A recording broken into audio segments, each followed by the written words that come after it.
जय गुरु जी संगत जी। ओम नमः शिवाय। शिव जी सदा सहाय। ओम नमः शिवाय। गुरु जी सदा सहाय।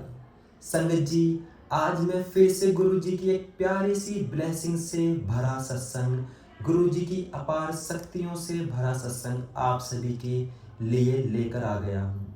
संगत जी, आंटी जी ने सत्संग को रिकॉर्ड कर कर भेज दिया है। अब मैं सत्संग को सीधा प्ले करता हूँ। बस हमेशा की तरह आपसे एक बात जरूर कहूँगा, अपना सत्संग भी जरूर रिकॉर्ड करके भेजिए। संगत जी, मैं देख रहा हूँ कुछ दिनों से आप लोग अपना सत्संग शेयर नहीं कर रहे हो। संगत जी, सत्संग शेयर करना सबसे अच्छा होता है, क्योंकि आपका सत्संग सीधा गुरु जी के पास पहुँचता है। गुरु जी सबकी सुनते हैं। संगत जी, अपना सत्संग जरूर रिकॉर्ड करके इस वाले दिए गए व्हाट्सएप नंबर पर जरूर भेजें। आप सभी का सत्संग सारी संगत जी के साथ इसी चैनल पर जरूर शेयर करेंगे। संगत जी, अब सीधा चलते हैं सत्संग की तरफ। शुक्राना गुरु जी। जय गुरु जी, शुक्राना गुरु जी। गुरु जी की सारी संगत जी को भी जय गुरु जी। ओम नमः शिवाय, शिव जी सदा सहाय। ओम नमः शिवाय, गुरु जी सदा सहाय। संगत जी, आज हम ज्योति वर्मा आंटी जी का सत्संग आप सबके साथ साझा कर रहे हैं। ज्योति वर्मा के सास और ससुर दोनों को रक्त कैंसर होने की पहचान हुई। इस समाचार के पश्चात ज्योति वर्मा और उनके पति देहरादून में अपना कारखाना और पेट्रोल पंप बेचकर दिल्ली आ गए थे। देहरादून की तुलना में दिल्ली में रहना अधिक महंगा था। वर्मा परिवार में उनके 2 बच्चों के अलावा उनके माता पिता भी थे। उन्हें लगता था कि यहाँ पर वह कभी भी सुख और समृद्ध जीवन व्यतीत नहीं कर पाएंगे। उन्हें प्रतीत होता था कि कर्मों के बंधनों में जकड़े हुए वह सब किसी अंतहीन अंधेरी गुफा में फंस गए, बिना किसी दिशा के चक्कर काट रहे हैं। कर्मों के चक्र उन्हें घुमा रहे थे। नवजीवन पुनः आरंभ करने के लिए उन्होंने किसी अन्य छोटे शहर में रहने का निश्चय कर लिया था। यहाँ तक कि देहरादून से आने के बाद उन्होंने अपना सामान भी नहीं खोला था। फिर एक मित्र के कहने पर जिसकी बेटी के विवाह में वह गए थे, वह गुरुजी के पास पहुँचे। अगले दिन वह एम्पायर स्टेट आए और उन्होंने घंटों बैठकर गुरुजी का आशीर्वाद प्राप्त किया। उनकी आर्थिक चिंताएं इतनी अधिक थी कि गुरुजी के यहाँ आते हुए ज्योति ने अपने पति को कहा कि प्रतिदिन 500 रुपये का पेट्रोल व्यय कर गुरुजी के पास आने का तात्पर्य समझ नहीं आ रहा था। वर्मा परिवार गाजियाबाद से एम्पायर स्टेट आते थे, जिसकी दूरी कम नहीं है। उन दिनों 7 दिन संगत होती थी और वह वहाँ पर जैसे खींचे चले आते थे। उन्हें अचानक आश्चर्य हुआ जब सब व्यथाएं धीरे धीरे दूर होने लगी। गुरुजी के निर्देशन में कर्मों की कसी हुई रस्सियाँ ढीली हो रही थी। शीघ्र ही उन्होंने बैक्स्टर हेल्थकेयर नामक कंपनी का मानव रक्त से निर्मित शिरा द्वारा दिया जाने वाला एक विशेष तरल पदार्थ आयात कर बेचना आरंभ कर दिया।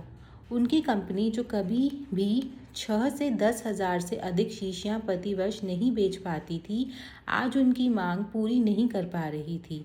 वर्मा परिवार की आर्थिक चिंताएं दूर हो गई थी।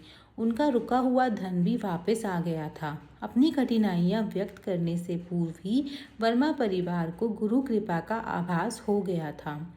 गुरुजी के पास जाते हुए वह दोनों यही वाद विवाद करते रहते थे कि गुरुजी को अपने कष्टों के बारे में बताया जाए या नहीं, परंतु गुरुजी ने उनके कहे बिना ही उनकी यह पहेली हल कर दी थी।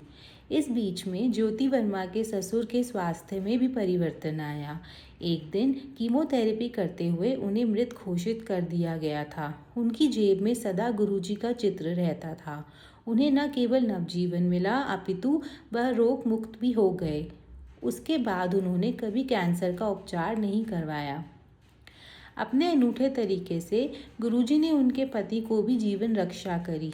एक बार उन्होंने संगत से आज्ञा लेते समय उनके पति को बैठने को कहा।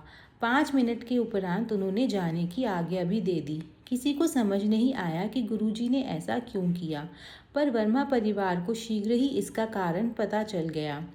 मार्ग में उन्होंने कुछ ही देर पहले हुई एक भयंकर दुर्घटना देखी। यदि गुरुजी ने उनका निकलना नहीं रोका होता तो उनका भी संभवतः यही परिणाम होना था।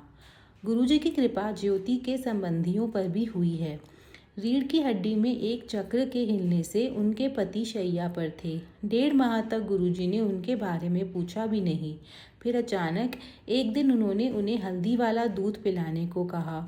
उसे पीकर वह स्वस्थ हो गए। ज्योति के एक घनिष्ठ संबंधी जो लखनऊ स्थित हिंदुस्तान एरोनॉटिक लिमिटेड में एक वरिष्ठ अधिकारी थे की विचित्र समस्या थी। उनकी अपने वरिष्ठ अधिकारी से अनबन थी और उस अधिकारी ने उनकी पदोन्नति रोकी हुई थी। उन्होंने मनीवन पद त्यागने का निश्चय कर लिया था, परंतु गुरुजी की दया से उनकी पदोन्नति हुई और हैदराबाद तबादला हो गया। चेन्नई में अपने इंटरव्यू के उपरांत उन्होंने स्वयं कहा था कि उनकी पदोन्नति असंभव है। आज भी वह प्रसन्न है और कुछ बड़े विभागों का कार्य संभाले हुए हैं। गुरुजी अपने भक्तों को प्रतिकूल परिस्थितियों से भी बचाते हैं। वर्मा जी के कारखाने में 18-20 फुट गहरे एक विशाल भूमिगत पानी की टंकी का निर्माण हो रहा था, जिसमें 20-25 श्रमिक काम कर रहे थे। अचानक उसमें एक पत्थर गिरा और सब मजदूर खतरे को भांपते हुए बाहर आ गए। जैसे ही अंतिम मजदूर बाहर निकला, वह 18 फुट ऊंची और 65 फुट लंबी दीवार ढह गई। किसी को चोट नहीं आई, यहाँ तक कि एक शिशु की जान भी बच गई। क्या वह गुरुजी की दया के अन्यथा संभव था? एक और संदर्भ, ज्योति की बहन के विवाह को 7 वर्ष हो गए थे और वह पेट दर्द से पीड़ित थी। उसका उपचार हो चुका था, यहाँ तक कि ऑपरेशन भी हुआ था, परंतु रोग वैसा ही बना हुआ था। उसके परिवार वाले ज्योतिषियों और तांत्रिकों के चक्कर लगा चुके थे, जिन्होंने कुछ असफल उपाय किए थे। ज्योति ने जब गुरुजी को इस बारे में बताया तो उन्होंने उसे अभिमंत्रित ताम्र लोटे से जल पीने को कहा। गुरुजी के निर्देश का पालन करके वह स्वस्थ हो गई। ज्योति के घर में काम करने वाली का 11 वर्षीय बेटा खो गया था। वह दिल्ली 1 माह पूर्व ही गांव से आए थे और यहाँ के बारे में कुछ भी पता नहीं था। उसको ढूंढने के सब प्रयास निष्फल रहे थे।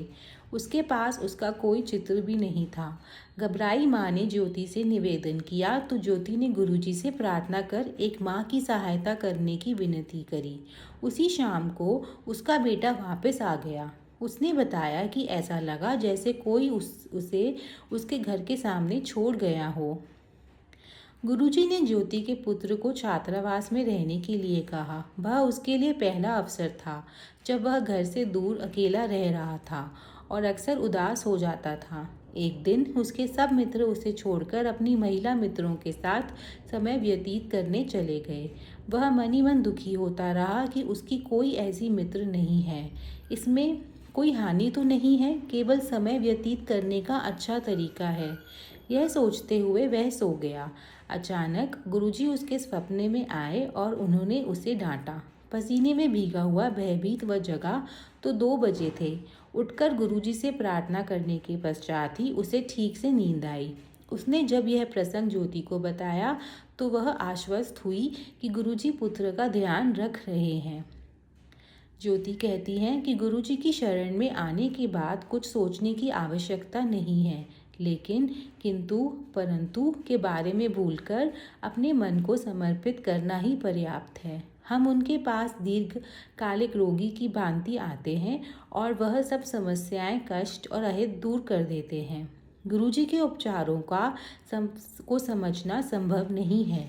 उनके आशीर्वाद अक्सर अप्रत्यक्ष होते हैं। हम अपनी मानवीय प्रकृति के कारण अपनी समस्याएं बोलने को बाध्य होते हैं। जब उनको अंतिम आश्रय मानकर आए हैं तो तुरंत हल मिलने की बात सोचना सही नहीं है। केवल आस्था और समर्पण के भाव उनसे मेल करवाते हैं और उससे ही भविष्य उज्जवल होता है। कहावत है, जितना गुड़ डालोगे उतना ही मीठा फल पाओगे। भक्तों को उनसे इतनी ऊर्जा मिलती है कि कोई उनकी हानि नहीं पहुंचा सकता। यहीं पर ज्योति वर्मा आंटी जी का सत्संग पूर्ण होता है। जय गुरु जी, शुक्राना गुरु जी। संगत जी, अगर आपको ये सत्संग पसंद आया है तो लाइक करें, कमेंट में जय गुरु जी जरूर लिखें, क्योंकि जय गुरु जी लिखने वाले की इच्छा सबसे पहले पूरी होती है। ऐसा ही एक और सत्संग आप सभी के बीच जरूर लेकर आऊँगा। मैं गुरु जी से आज्ञा लेकर इस सत्संग को यहीं विराम करता हूँ और तैयारी करता हूँ एक नए सत्संग की। तब तक के लिए आप सभी को मेरा जय गुरु जी, शुक्राना गुरु जी।